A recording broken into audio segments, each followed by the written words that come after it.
So my name is Terence Chikurune. I'm one of the senior commissioning managers for NHS England with specific responsibility for dental commissioning across Herefordshire, Worcestershire, Coventry and Warwickshire. My name's Nuala Woodman. I'm Deputy Head of Primary Care Commissioning, covering the West Midlands area, responsible for dental, optometry and pharmacy.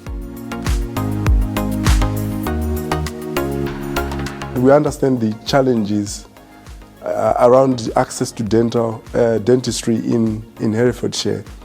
And as commissioning and your contracting team, we are committed to making sure that we address the issues that the population are facing.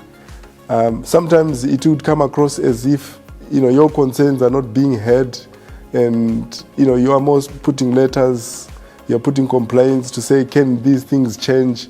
We listen to you, we hear you, and we're doing something about it. And what we are engaging now is a first step to try and do something that is much more practical, in the sense that you can see the results of what we are doing. It's probably fair to say that it's been difficult to attract dentists to work locally, and there are a lot of reasons for that. Dentists tend to stay and work close to where they train, and obviously we don't have a dental hospital locally, so a lot of dentists get sucked into the sort of Birmingham area or around, or where they train, down where the dental schools are, Bristol, places like that. Travelling is also something that puts off some of our young dentists who want to be in inner city where all things are happening. Some of the dentists who are qualifying now, they are much more interested in doing the private work, the aesthetic, cosmetic work. We have historically had quite a few dentists come in to work from abroad, and obviously for various reasons that has dried up to some extent. The other thing is, I don't know that people realise that when we commission NHS services, what we are commissioning is private businesses. They come in to provide, and many people will be aware that their dentist will offer private or NHS treatment. We have very few dental practices that are purely NHS. And actually there is something about a practice being viable, a business being viable, particularly in more remote areas. We are committed to make sure that we work with some of our dental schools to see if we can grow our own. That's one of the projects that we are trying to encourage, to grow our own. So we encourage local youths to go into the profession and also retain them to stay in Herefordshire. So that's part of what we're doing. There's been some work done in Lincolnshire which yielded promising results, and we think that expanding that to Herefordshire. We've tried trying to attract dentists in as salaried dentists.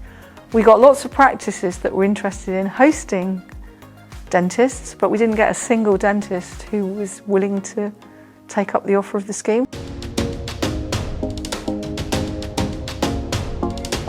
There is quite a bit of disillusionment about NHS dentistry at the moment.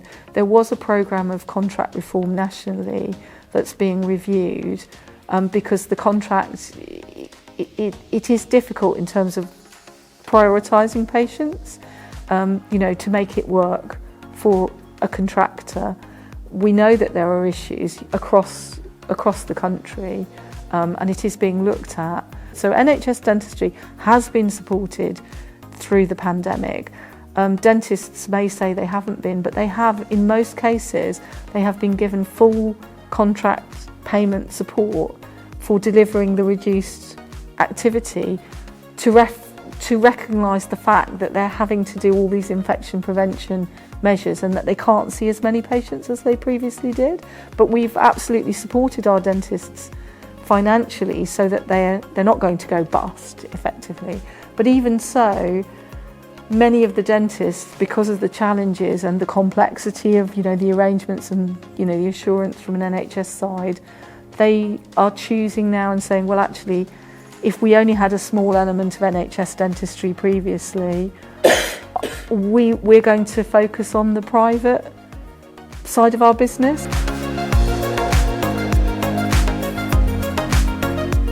Our community dental service has for a long time kind of held the line in terms of providing a backup for people who need urgent care, and we know that's not ideal because we know a lot of patients want to be able to get to do the preventative stuff that they're supposed to do and go and see a dentist regularly and get checkups.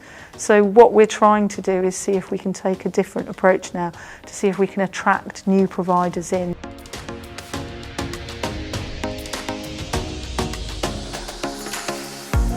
We've already done quite a bit of work engaging with the market, potential providers.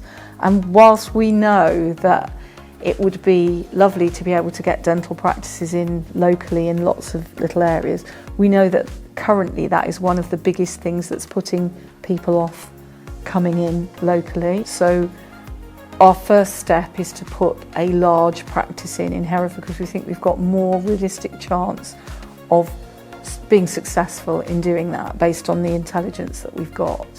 And we're hoping that by offering support to bring a new provider in to set up a big new practice, and we will be providing hopefully some infrastructure support for the setup costs of that, because it's a big thing to set up a practice from scratch, that we will be able to attract new providers in, hopefully see whether we could get this provider to provide some domiciliary care for patients who need to be seen in their own home. We could look at whether there are any other things like sedation provision. Again, at the moment, most of that is provided by the community dental service. If we have a big practice, we can set up a training practice. We can start getting people to train locally, which will hopefully mean that we can solve some of the problems that we've had about staffing some of the dental practices that we've got.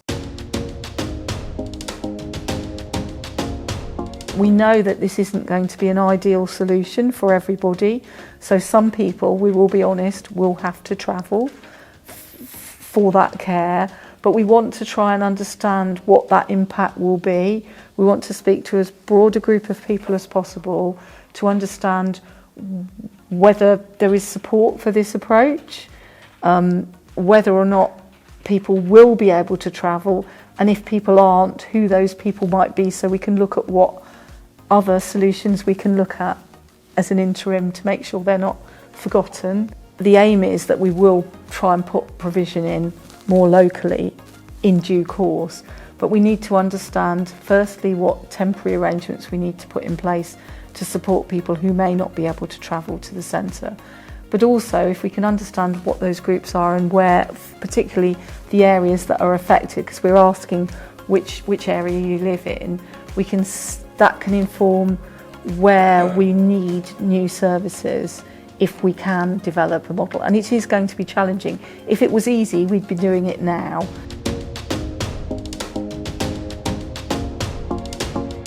So we do have to run a process to find a new provider, and once we've gathered all the information and finalised our plans, and we're already quite advanced with that, but we want to make sure that what we've got is tailored and fine-tuned to what is needed.